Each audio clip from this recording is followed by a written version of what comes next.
At the beginning of my senior year, I went through many bad things in my life, most of which I can't even think or talk about without getting depressed. Following those events, I fell into a long and severe state of depression for the entire first trimester of school. I was depressed to the point where I cried at least once a day, usually to my friends at lunch, and to the point where I no longer wanted to be alive. I fell behind in school, which only made things worse, and I was struggling to envision a future for myself. My life was torturous. About halfway through the trimester, I went to a Fall Out Boy concert with my best friend. Fall Out Boy is my all-time favorite band, and my friend's all-time favorite band, so we were completely ecstatic when we got there. We bought some merch and hurried to our seats all the way down on the floor to watch the opening acts.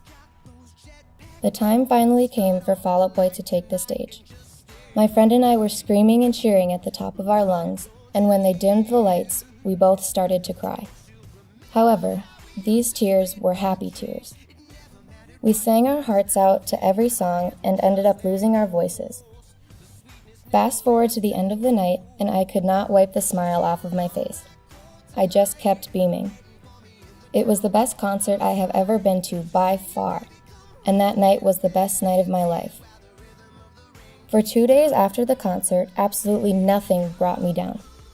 For 2 weeks following that, I wasn't nearly as depressed as I had been.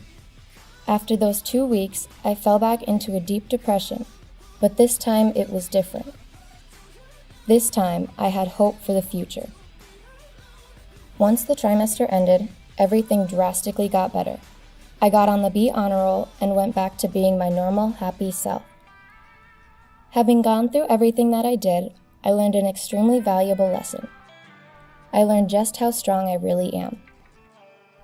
Learning this about myself helped prepare me for all of the other struggles I encountered the rest of my senior year, and I believe that it will help me with any struggles I will encounter throughout the rest of my life. I now know that if I can make it through that, then I can make it through just about anything else.